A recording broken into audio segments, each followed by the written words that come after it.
Good morning. This is Normandy Ellis, and I am interviewing Reverend Marilyn Rossner. It is August the 27th, 2017. Good morning. Good morning. Thank you for agreeing to do this with us. And I'll ask you one of the questions I always ask every medium here. What drew you to Camp Chesterfield? Well, actually, I have been a public demonstrating medium since I was a teenager, and around that time, I was very close with a chiropractor, Dr. Dale Hushley. He's now in heaven, and he spoke about Camp Chesterfield, and so I had the opportunity to come here, and that's why I came. All right, that's great. And where were you living at the time? Well, where I live now in Montreal, Canada. Okay. And so you came all the way down from Canada to come to Camp Chesterfield to study. Well, not exactly. I came from Montreal to visit camp and to see what was happening here. And I had the great privilege of getting to know the Reverend Mamie Brown. And I came back year after year to spend time with the Reverend Brown.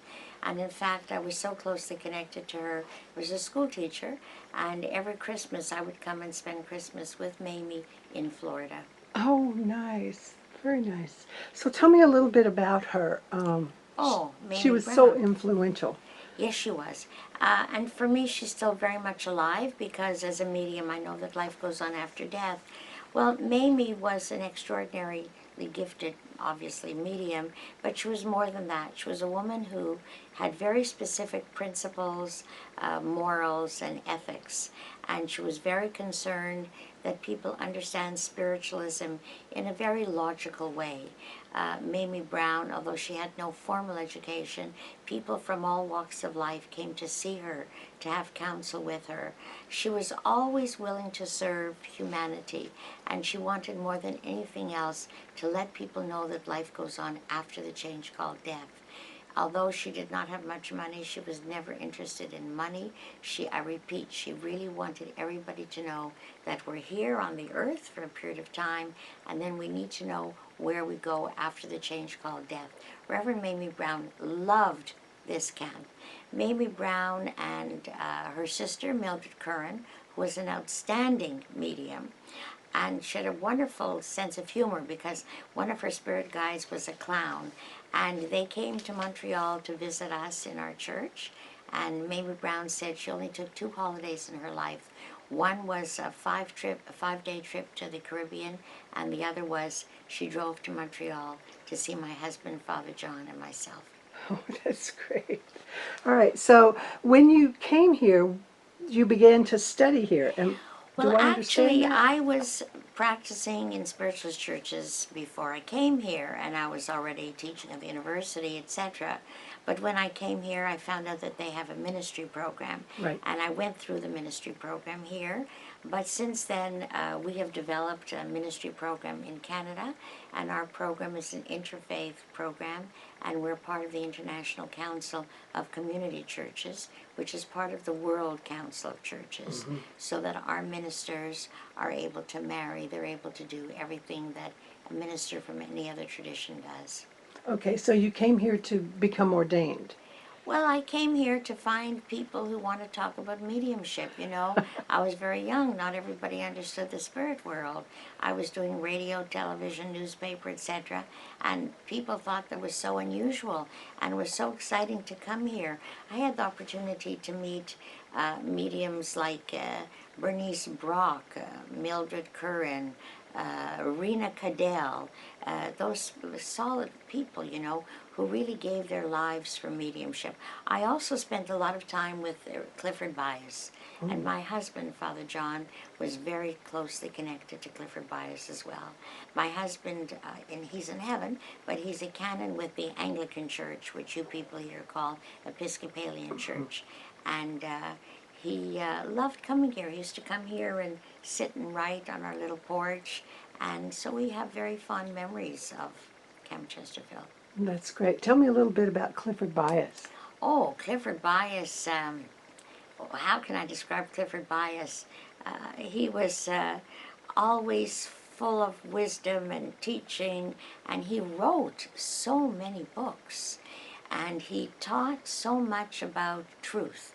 Clifford Bias combined mystical Christianity and spiritualism and metaphysics. So with Clifford Bias, he was talking about Blavatsky, he was talking about the Theosophical Society. He was also a master of the different religious traditions, which made him a little bit like my husband, Father John. And so they spend hours and hours talking about spirit and how spirit is part of the different traditions. Right. That's great. Others that you knew, let's say Lois Mosteller. Lois Mosteller, almost my neighbor. We became very close friends. Lois Mosteller used to come to serve my church in Montreal every year. And, you know, she used to sing this Revive Us Again and Precious Blood. And we had a great time with Lois. Lois shared her gift as a clairvoyant and really wanted people to know the truth about spirit. Reverend Lois was also very interested in holistic health, in nutrition, and as a practicing yogi, I had a lot in common with Lois. Wonderful. Right. Now, which ones of these were presidents of camp when you were Oh, coming here? When you first started and then through the years that you I remember? don't even. For When you me, I first never started, looked at who was president. you didn't know? I thought Lois was at one time. I You don't wouldn't remember? even, Okay. no. Louise. What can you Yes. tell me about Louise? Oh, Louise and I went to seminary together. We were ordained together, and I still. What year was that? We were both ordained in 1972, Okay.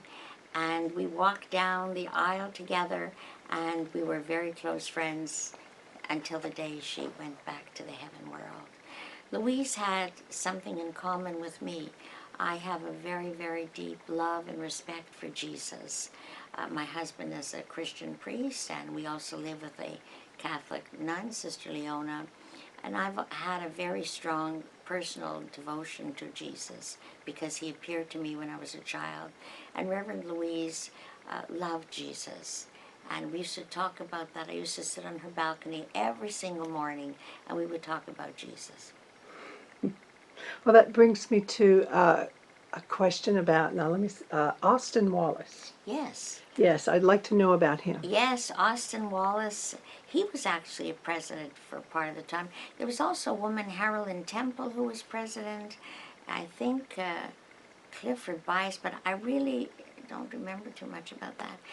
Austin Wallace, I used to love to talk with him.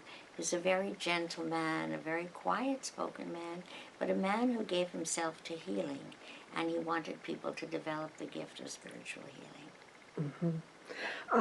What about Norman and Bobby Oh, Williams? Norman and Bobby, well, that's a long story. Norman and Bobby used to come to Montreal every single year, and Norman, of course, had a beautiful gift of spirit art.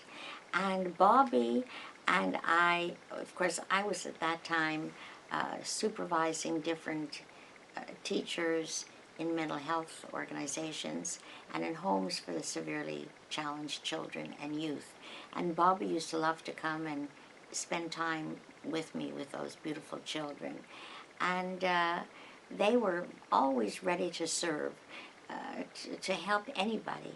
I used to go every year to Florida to spend time with Mamie and also to go and visit with them. So they were very, very devoted to spiritualism. Yes. Who were some of your other classmates other than Louise Irvin? Do you remember? Well, I don't, you know, I've been here so many years, I think everyone was my classmate. I don't remember, I mean, specific people. Well, no, I don't really remember. Yeah. Well, it would be hard to remember. You said you'd been here 50 years. Actually, this is my 50th year of being here. Wow. And each year has been filled with a lot of love and light and joy. And now, as I walk along Eastern Drive, hardly any of those people are here now. You know, I was very close with the woman next door, Evelyn, and down the street, Bernice Brock and Rena Cadell. Rena Cadell came to Montreal, and also Wilma Arnott came to Montreal. And Phyllis Harrison. Phyllis Harrison was very close with my husband, Father John, and of course she was a marvelous astrologer. Yes. And she used to love to spend time with Father John. Right.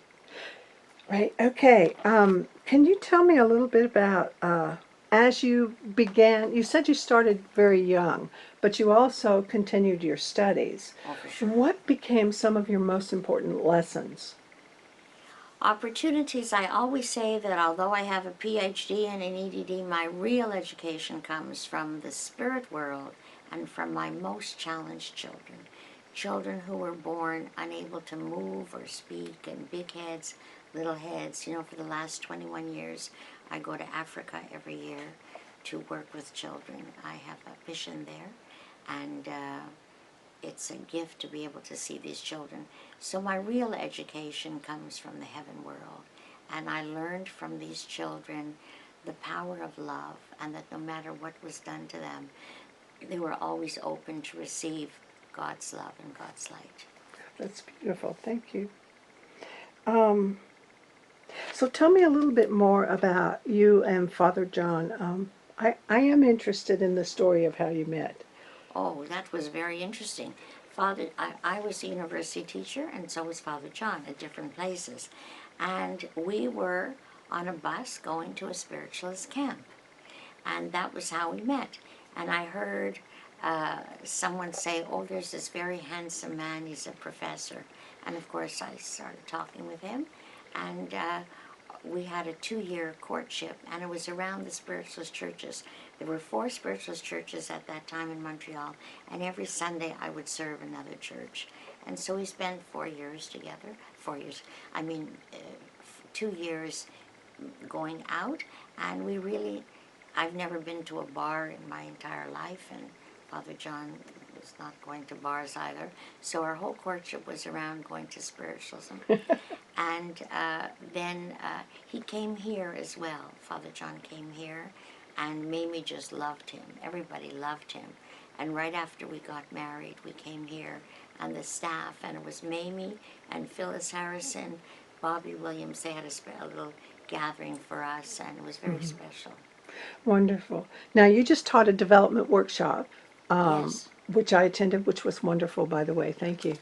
Can you share a little bit about what it takes to become such a good development teacher? Well, first of all, to be any kind of a teacher, we have to understand what we're teaching. So mediumship is very often not understood, because many mediums are natural born mediums, and they have not almost learned how, or needed to know what the steps are. I'm trained as a behaviorist, as a behavioral scientist, so I'm trained to break everything down into little steps. And if you notice what I did with the class yesterday, I broke it down into steps. You want to learn to see, you do this, this, this. You want to develop inspirational speaking trance, you do this, this, this. And so it's a matter of technique, and it's a matter of knowledge. But also I come from a very strong yogic tradition, so where we learn to work with the breath, we learn to work with bandhas and mudras, we learn to understand the different energies. And for me, it's all together, you know. We learn in yoga like this: the truth is one, the paths are many, love thy neighbor as thyself. And that for me is the basis of spiritualism. That's wonderful. Thank you. One person I forgot to ask you about, Willis Ward. Oh, Willis Ward and I spent hours and hours and hours together. Why? He was very interested in theater and in drama. And when I was teaching students to work with challenged kids, I also used theater and movement, and I always used yoga. Now, Willis loved dance and I loved yoga, so we had a lot in common. And he was very, very interested in helping people understand spiritualism in a logical way. He was also a very, very great historian, and he used to collect the records. And in fact, this little house that I have, this house is a very old house. And it was just this little part, and then the kitchen was added on, and the front porch was added on. And he used to come here, and we used to talk a lot about the beauty of spirit. That's great. I love Willis. He sort of inspired me to try to do this project. Oh, good. Tell me a little bit about the house. Do you know anything about the history of the house, or can you feel the history of No, the no, house? the lady, it was through the grace of the Holy Spirit and Mamie Brown that we were given the permission to buy this house. Father John and I had talked about getting a house here, and I had spoken with Mamie Brown about getting a house here even before I met Father John. And when this house came up, and the daughter of the medium who had been here was very interested in the work of Father John, because Father John is a traditional high Anglican, or what you would call high Episcopalian, and she was very interested in how he was so interested in spiritualism. And so they used to talk, and Father John always said that spirit and psychic phenomena is the missing link between religion and science.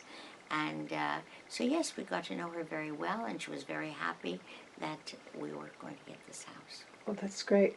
Now, probably Reverend John Bunker passed before you came here, but he sure. was also an Episcopalian Yes. spiritualist. Yes. What would Father John, what was his impression of things that he knew about John Bunker, or did he?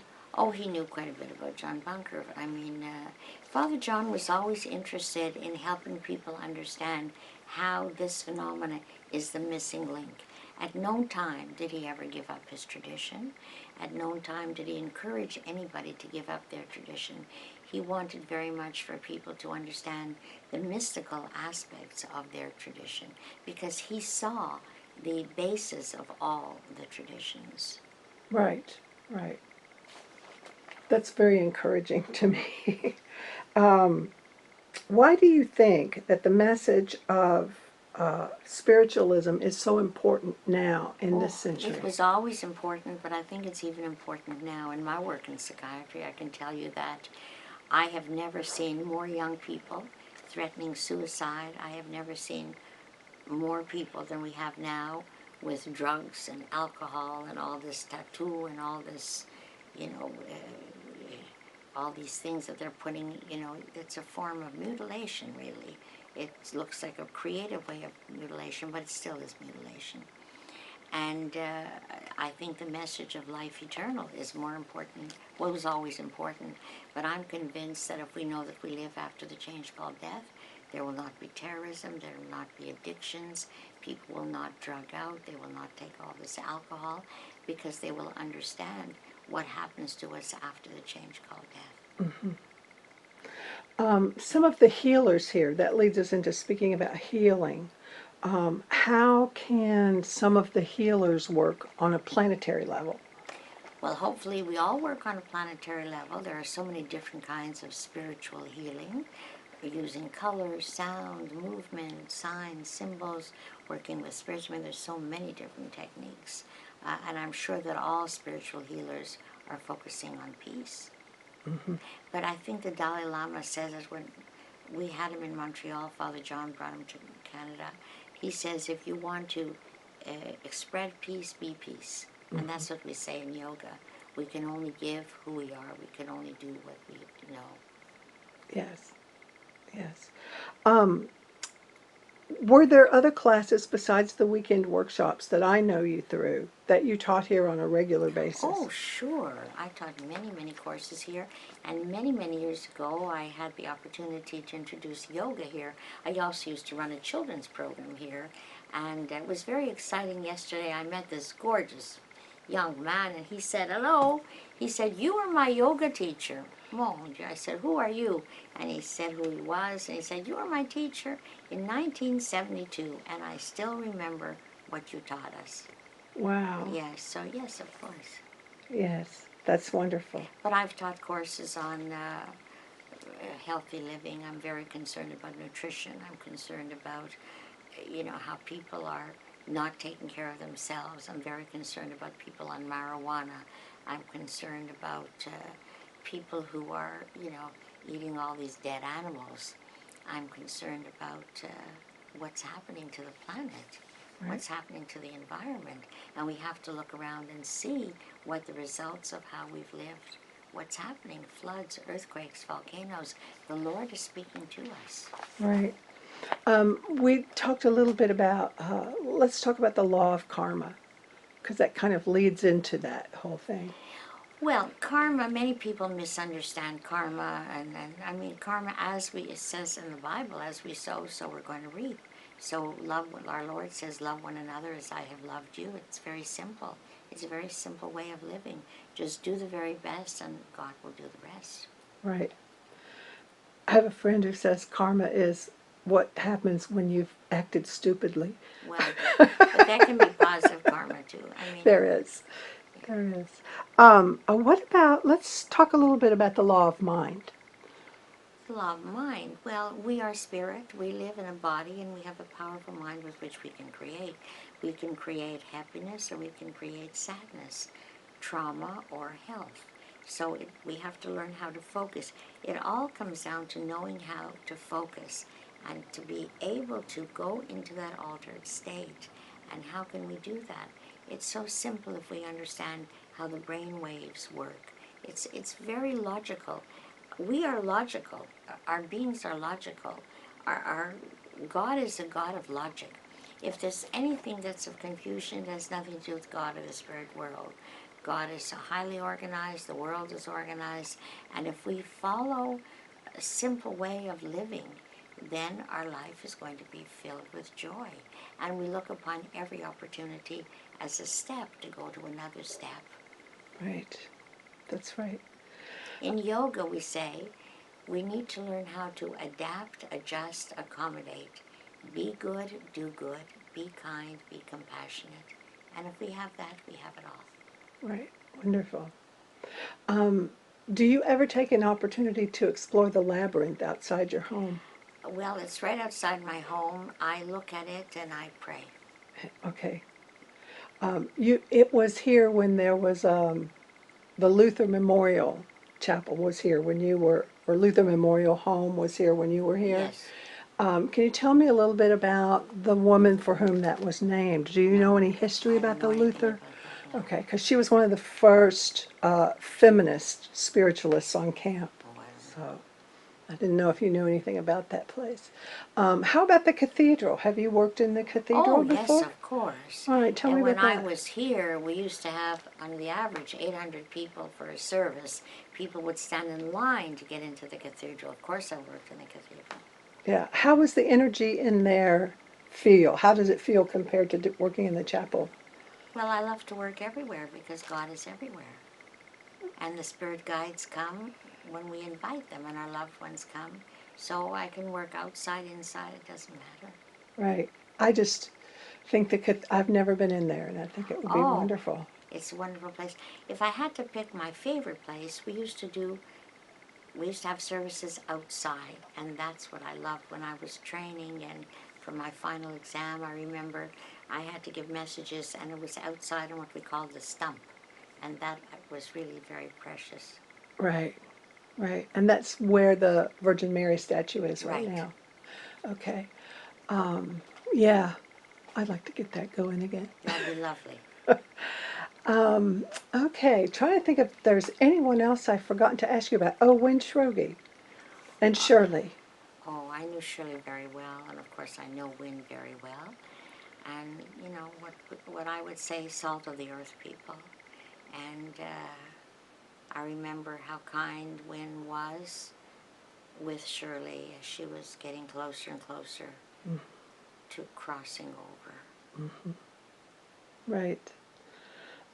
You were here at the time when both hotels were running, the Oh, Lily and the absolutely. Sunflower. Can you Yes. say a little bit about that? Oh, of course, of course. I was here when both hotels were bursting forth with people. We had to make reservations 1 year ahead to make sure to get a room. And they're wonderful places, lots of stories with spirits coming in and out, and wonderful places. Yeah.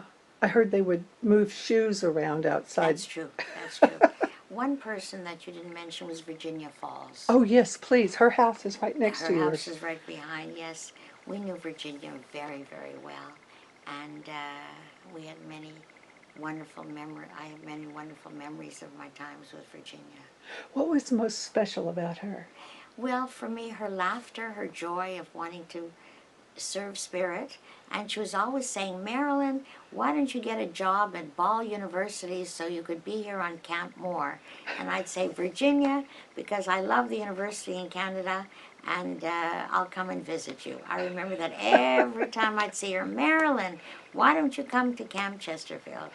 Oh, well, we hope you come back often. Yes, thank you very Yes. much. All right. Well, I think that's pretty much our time. God bless. Om Namah Shivaya, as we say in yoga. Thank you.